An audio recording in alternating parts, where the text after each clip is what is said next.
Welcome to a new video. You are watching Speak English Guru और this is Raj Sharma. Okay guys हमारा tense की जो series थी वो फिनिश हो चुकी है और टेंस की सीरीज़ फिनिश होने के बाद में हम जो स्टार्ट कर रहे हैं आज वो है मॉडल. मॉडल क्या होता है इसके बारे में मैं आपको बता दूं कि टेंस सीखने के बाद में हमें मॉडल की आवश्यकता बहुत पड़ती है, नीड होती है, क्योंकि हम जब अच्छे सेंटेंसेस बनाते हैं, जब इंग्लिश स्पीकिंग करते हैं तो उस समय हमें नीड होती है मॉडल्स की. देखिए कि मॉडल्स कौन कौन से होते हैं, किस टाइप के होते हैं और उनकी नीड हमें क्या होती है और उनका किस लिए यूज होता है. ठीक है, तो आज हम इस वीडियो में ये सारी बातें जानेंगे. और गाइस इन सारी बातों को जानने के साथ साथ मैं आपको ये भी बताऊंगा कि क्या हम इसके साथ वर्ब की first form, second form, third और इसमें भी यूज कर सकते हैं एज पर टेंसेस. राइट, चलिए गाइस मॉडल जो ये है ये मॉडल्स जो होते हैं वो करीब 19 होते हैं. ठीक है, इसके अंदर सेमी मॉडल्स और मॉडल्स दो तरह के होते हैं. राइट, अच्छा अब बात ये आती है कि होते क्या है और इनका यूज क्या होता है. देखिए मैं आपको एक बात बता दूं सबसे पहले, गाइस ये सेंटेंस जो होते हैं ना, सेंटेंस के अंदर में कोई भी सेंटेंस जब बनता है तो किसी काम को किया जाता है उसमें, चाहे वो खाना खाना हो या खाना खाना हो, पानी पीना हो, नहाना हो, उठना हो, बैठना, कुछ भी काम को करना हो, किसी भी काम को जब हम अंजाम देते हैं तो उस समय हम उस कार्य के बारे में बात करेंगे. जैसे कि ये मॉडल्स हैं, ये आपको क्या बताएंगे, to express ability, possibility, permission, request, certainty and necessity. ये जो कार्य है उसकी एबिलिटी बताएंगे, यानी कि जो कार्य हो सकता है उसकी एबिलिटी, यानी कि जो वर्क कर रहा है उसकी एबिलिटी को बताएंगे कि क्या इस व्यक्ति इस काम को कर सकता है. उसकी पॉसिबिलिटी को बताएंगे, उस काम की होने की पॉसिबिलिटी की. उसके अंदर परमिशन का मतलब होता है आपका परमिशन यानी आज्ञा लेना, है ना. रिक्वेस्ट निवेदन, सर्टेनिटी पक्का होना, नेसेसिटी जरूरत. इन सब चीज़ों को हम मॉडल्स के अंदर जानते हैं. गाइस मॉडल्स कितने टाइप के होते हैं मैं आपको बता चुका हूँ, लेकिन उससे पहले मैं बता दूँ कौन कौन से होते हैं आपको. देखिए पहला होता है can, could have, may and might, may have या might have, should have, shall, must have, ought to have, has to, have to, had to, has to and have to एक ही मॉडल के अंदर आते हैं. had to, will be able to,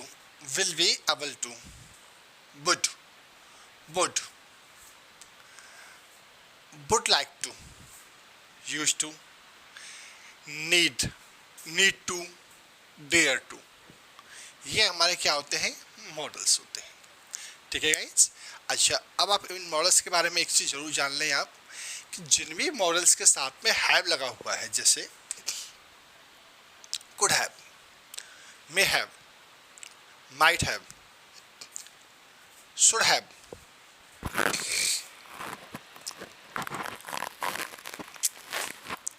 must have, ought to, और इधर आपका इधर complete हो चुका है. जहाँ पर भी ये जो हैज लगा हुआ है मॉडल्स के साथ में, उनके साथ वर्ब की थर्ड फॉर्म यूज होगी. क्या होगी, वर्ब की थर्ड फॉर्म होगी. और कुछ सेंटेंसेस ऐसे भी आएंगे जहाँ पर बी लगा होगा और बी के साथ भी वर्ब की थर्ड फॉर्म होगी. क्लियर, बाकी रेस्ट ऑफ के साथ में वर्ब की फर्स्ट फॉर्म होगी. मैंने यहाँ पर वो आपको मेंशन किया हुआ है कि जिस भी मॉडल में मॉडल के साथ हैव है उसका यूज करते समय वर्ब की थर्ड फॉर्म आएगी और बाकी सबके साथ में वर्ब की फर्स्ट फॉर्म आएगी. पहली चीज़ तो आप ये याद रख लीजिए. ठीक है, अच्छा दूसरा मैं आपको बता दूं कि जब हम इनका यूज करेंगे तो हमें ये नहीं देखना है कि सिंगुलर है या प्लूरल है, कुछ नहीं, ऐसा कोई चीज़ नहीं होता. अगर कैन का यूज कर रहे हैं तो सिंगुलर हो या प्लूरल हो, सबके साथ में कैन का यूज आता है. ठीक है, कुड का यूज करेंगे तो कुड का यूज आता है, चाहे सिंगुलर हो, प्लूरल हो या फिर किसी भी पर्सन हो, फर्स्ट सेकंड थर्ड पर्सन, यहाँ पर कोई भी ऐसा कोई मीन्स नहीं होता. ठीक है, डजेंट मैटर. चलेगा, इस क्लियर हो गया यहाँ तक की चीज़ें आपको. अब हम बात करते हैं, इसमें से हम पहला मॉडल उठा लेते हैं. यहाँ से ये रहा, हमने सबसे पहले इस मॉडल को उठाया जिसका नाम है कैन. हमने सबसे पहले कैन को लिया, आज हम बात करेंगे मॉडल्स के सबसे पहले मॉडल की, जिसका नाम है कैन। कैन का क्या मतलब होता है? कैन का मतलब होता है गाइज सकना। क्या होता है? सकना। कैन का मतलब होता है सकना। और इसका यूज वहाँ किया जाता है जब हम हिंदी के वाक्यों में कोई भी काम या कोई भी सेंटेंस के बाद में सकता का लिखा हुआ होता है, वहाँ पे हमारा कैन का यूज़ किया जाता है। हम इस चीज़ को ऐसे भी समझ सकते हैं, ठीक है। और दूसरा जो तरीका होता है, जो एकदम परफेक्ट तरीका है ना, जो हिंदी और इंग्लिश का कोई लेना देना नहीं, उसका मतलब बताता हूँ किस तरीके से। देखो, जब भी सेंटेंस के अंदर एबिलिटी की बात की जाए, किसकी? एबिलिटी की, कैपेसिटी की। एबिलिटी का मतलब होता है समर्थकता, कैपेसिटी का मतलब होता है क्षमता, ठीक है।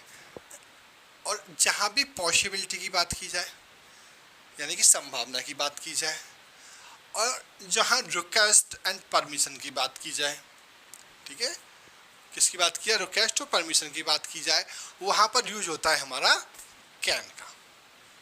क्लियर हो गया? अब देखिए, पॉसिबिलिटी के लिए कई मॉडल्स हैं, उनका यूज भी होता है, जैसे कि मे, माइट, ठीक है ना, कैन, कुड, इनका यूज होता है, ठीक है गाइस। और जो रिक्वेस्ट है, रिक्वेस्ट के लिए जो यूज होता है, वो इन्हीं में से ही बता दूं मैं आपको। मे का यूज होता है, कैन, कुड का यूज होता है, और कैन का यूज होता है। यहाँ पर माइट का यूज नहीं होता, ठीक है। एबिलिटी के लिए कैन एंड कुड का यूज होता है। किसका होता है? कैन और कुड का यूज होता है। तो ये पहले तो आप ये सबसे पहले समझ लीजिए कि कैन का कहाँ यूज होता है, और अगर कैन का यूज उस जगह होता है तो उस जगह किन किन और मॉडल्स का यूज होता है। समझ में आ गया यहाँ तक आपके? चलिए मैं आपको ये एक्सप्लेन कर देता हूँ कि अगर एबिलिटी में या कैपेसिटी में कैन का यूज होता है तो किस तरीके के हमारे इसमें सेंटेंसेस बनते हैं। क्योंकि हमें सेंटेंसेस नहीं जानेंगे तो हमें पता ही नहीं चल पाएगा कि हम कैसे सेंटेंसेस बनाएं, राइट। तो इस बार मैंने क्या किया है, आपकी हिंदी लिख दी है मैंने, और इंग्लिश हम अभी तुरंत लिखेंगे। क्योंकि कई कमेंट ऐसे आए थे मेरे पास जिनमें ये था कि सर आप इंग्लिश और हिंदी दोनों एक साथ लिख देते हैं, तो जिससे कि हम सिर्फ हमें सामने दिख जाता है। लेकिन गाइस, इस बार दिखेगा नहीं, इस बार मैं हैंड टू हैंड बनाऊंगा, ठीक है। आप बताते जाएंगे, हम बनाते जाएंगे। कैसे? पहला सेंटेंस है, वो है कार चला सकती है। वो है कार चला सकती है, इसका मतलब उसके अंदर इतनी कैपेसिटी है या इतनी एबिलिटी है, इतनी समर्थकता है कि वो कार चला सकती है। तो गाइस कैसे बोलेंगे? सी के साथ क्या आएगा? कैन। कार चलाने की होती है drive a car, drive a car. She can drive a car. Clear? वह कार चला सकती है। यहाँ पर सी के साथ कैन आ गया, और कार चलाने की होती है ड्राइव आ कार। क्लियर हो गया? चलिए आगे बढ़ते हैं। मैं कंप्यूटर चला सकता हूँ। कंप्यूटर चलाने की होती है ऑपरेट कंप्यूटर, तो हम इसको बोलेंगे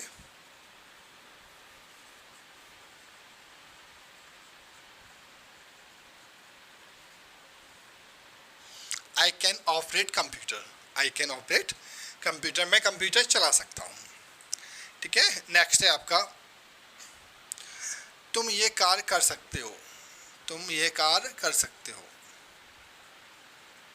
you can do this work.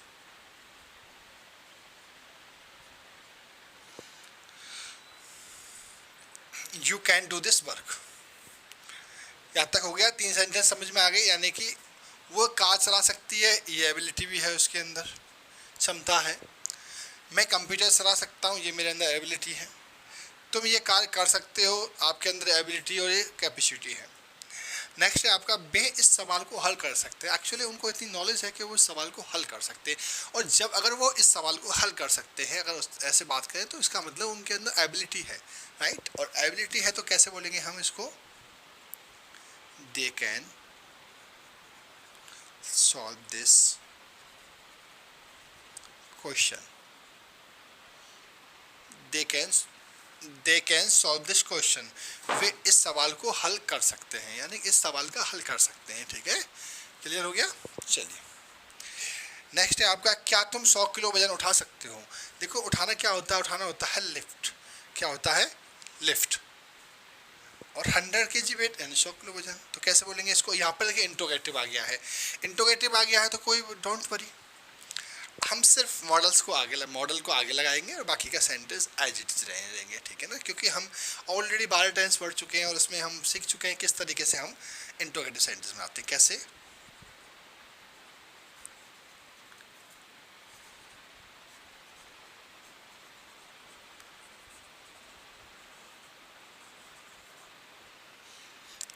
Can you lift 100 kg weight, can you lift 100 kg weight, क्या तुम 100 किलो वजन उठा सकते हो।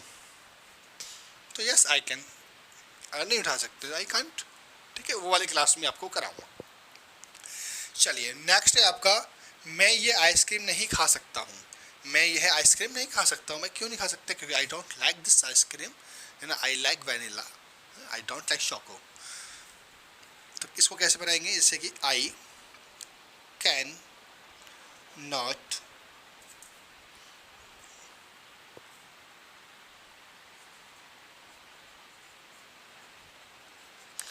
like this ice cream,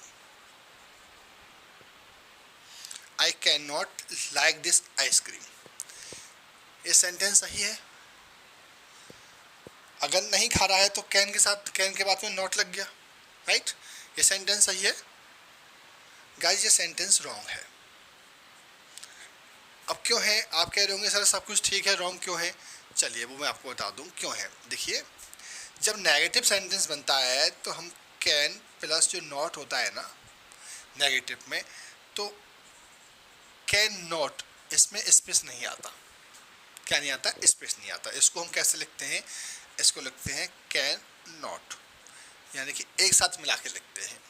अगर आप इस तरह से नहीं लिखना चाहते हो, उसको कॉन्ट्रास्ट करना चाहते हैं, तो उसको बोलते हैं कांट। क्या बोलते हैं, कांट। तो आप यहाँ पर इसको नॉट इस तरीके से नहीं लगाएंगे गाइस, ठीक है, या तो इसको आप ये इस तरीके से लगाएंगे या फिर इस तरीके से लगाएंगे। इसको कई लोग कांट भी कहते हैं और कई लोग इसको कैंट भी कहते हैं, तो दोनों ही ठीक है, डोंट वरी, ठीक है। तो चलिए हम इसको कांट यूज लिख लेते हैं। क्या लिख लेते हैं, can't. I can't like this ice cream, मुझे ये आइसक्रीम पसंद नहीं है। ऐसे भी बोल सकते हैं, लेकिन ऐसे इसलिए नहीं बोल सकते इसको इंग्लिश में, लेकिन ऐसे नहीं बना सकते। जब हम ये कहेंगे कि मैं ये आइसक्रीम नहीं खा सकता, तो कैसे बोलेंगे इसको, आई कांट, देखो लाइक नहीं है, आई कांट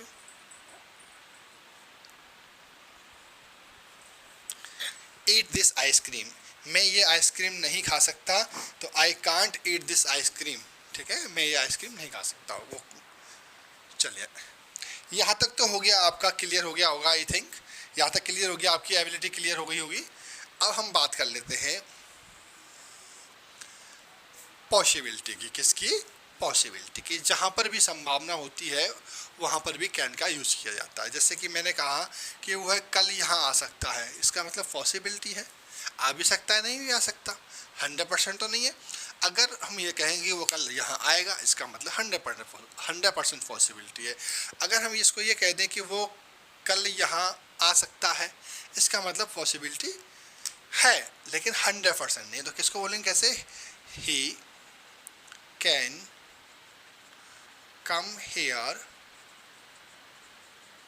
टुमारो, वो यहाँ आ सकता है, वह यहाँ आ सकता है, वह कल यहाँ आ सकता है, he can come here tomorrow, वह यहाँ कल आ सकता है। ऐसे बोल सकते हैं इसको, ठीक है ना, कोई प्रॉब्लम आई थिंक नहीं होगी। चलिए अब हम बात करते हैं कि बारिश हो सकती है। बारिश हो सकती है, एक्चुअली बारिश जो है, बारिश जो यूज होती है बारिश, उसके साथ में इट का यूज़ किया जाता है। किसका यूज़ किया जाता है, इट का यूज़ किया जाता है। जैसे कि हम बोले कि it can rain, it can rain, बारिश हो सकती है, बारिश हो सकती है। और आज इसको बोले हम, आज बारिश हो सकती है, it can rain today, it can rain today, ठीक है।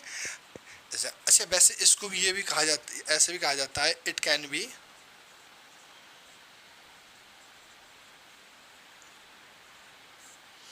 इसको इस तरीके से बोल सकते हैं ना, इट कैन बी रैन, बारिश हो सकती है।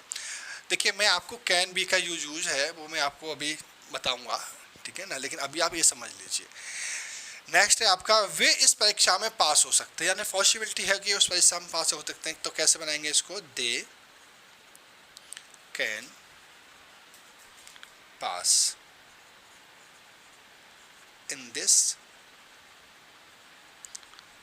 Examination, they can pass in this examination, वे इस परीक्षा में पास हो सकते हैं, पॉसिबिलिटी है इससे कि पास हो सकते हैं, ठीक है। चलिए नेक्स्ट है वो घर पर हो सकती है, इसका मतलब ये है कि पॉसिबिलिटी है वो घर पे हो भी सकती है और नहीं भी हो सकती है, कहीं और भी आ सकती है, ठीक है। अगर हम जाने से पहले हम उससे पूछ लें या फिर तो ठीक है, या फिर हम ये आपस में बात कर रहे हैं हम दो फ्रेंड्स हैं कि वो घर पे हो सकती है, तो क्या बोलेंगे हम उसको, she can be at home, she can be at home, वो बारिश वो घर पर हो सकती है, she can be at home. देखिए यहाँ पर जो होना है ना उसका मतलब है बी, ठीक है, she can be at home, वो घर पर हो सकती है। नेक्स्ट है आपका वह इस वर्ष अपना जन्मदिन मना सकता है, एक्चुअली बहुत दिन से मना नहीं रहा, कोविड वगैरह चल रहा था तब से नहीं मना, लेकिन इस बार वो अपना जन्मदिन मना सकता है, तो कैसे बोलेंगे इसको हम, he can celebrate his birthday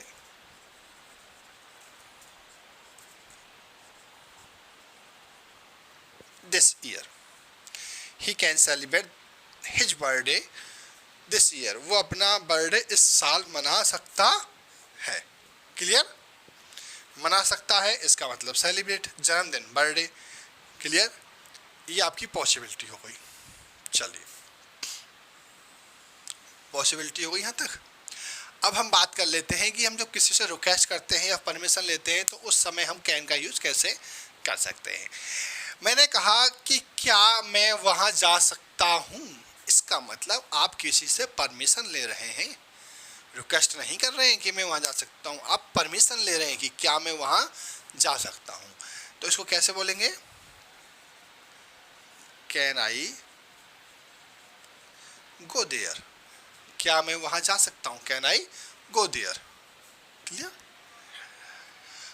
क्या वह ये ले सकती है, इसका मतलब अभी भी परमिशन ले रहे हैं कि क्या वह ये ले सकती है, हाँ? तो कैसे बोलेंगे इसको, कैन सी टेक इट, क्या वह ये ले सकती है, ठीक है ना, क्लियर हो गया यहाँ तक। आई थिंक ये क्लियर हो गया होगा कि आपको ये भी समझ में आ गया होगा कि परमिशन किस तरीके से ली जाती है, ठीक है। चलिए अगर नहीं हुआ है तो एक सेंटेंस और बताता हूँ मैं आपको, कैसे कि क्या वे यहाँ रह सकते हैं, अभी ये भी परमिशन ली जा रही है, तो कैन दे लिव हेयर, क्या वे यहाँ रह सकते हैं, ये भी परमिशन है, ठीक है। अच्छा अब बात ये आती है कि हम रिक्वेस्ट कैसे करते हैं किसी से, अगर परमिशन हो गई हमारी तो रिक्वेस्ट कैसे करते हैं। चलिए हमने कहा कि क्या तुम थोड़ी देर इंतज़ार कर सकते हो, इसका ऐसे यानी कि समझिए कि आप किसी की यहाँ वर्क करते हैं किसी ऑफिस में और आपके बॉस से कोई क्लाइंट मिलना चाहता है, तो आप उससे बोल सकते हैं कि सर आप थोड़ा सा इंतज़ार कर सकते हैं, तो क्या आप थोड़ी देर इंतज़ार कर सकते हैं, ये रिक्वेस्ट है, तो कैसे बोलेंगे इसको, can you wait for a while,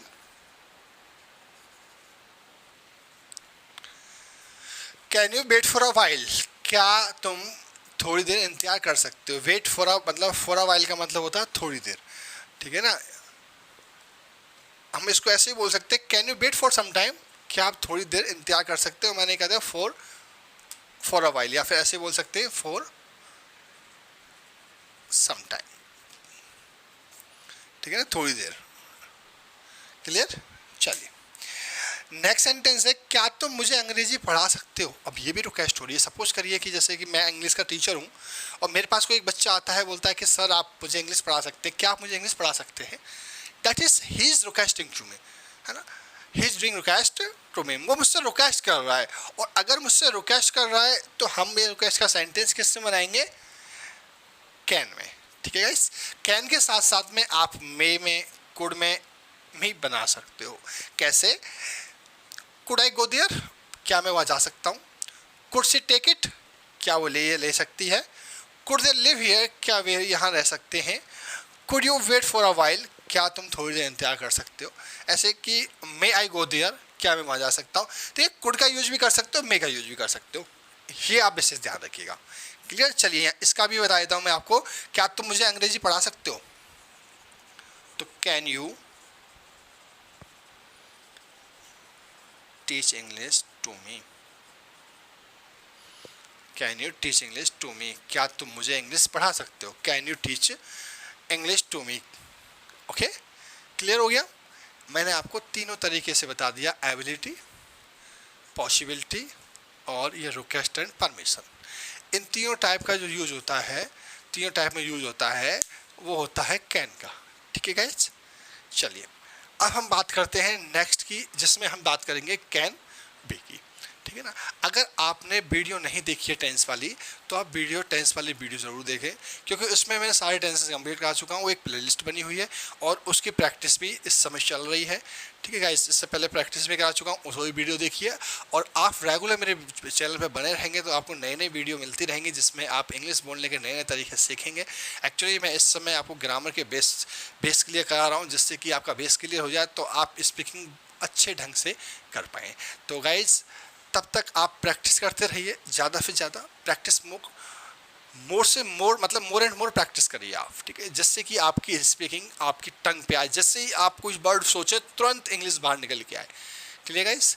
तो अगर आपको ये वीडियो अच्छी लगी तो वीडियो को लाइक करेगा, चैनल पर नए तो चैनल को सब्सक्राइब करेगा। तो मिलता हूँ फिर आपको एक नई वीडियो के साथ, तब तक के लिए जय हिंद, जय भारत।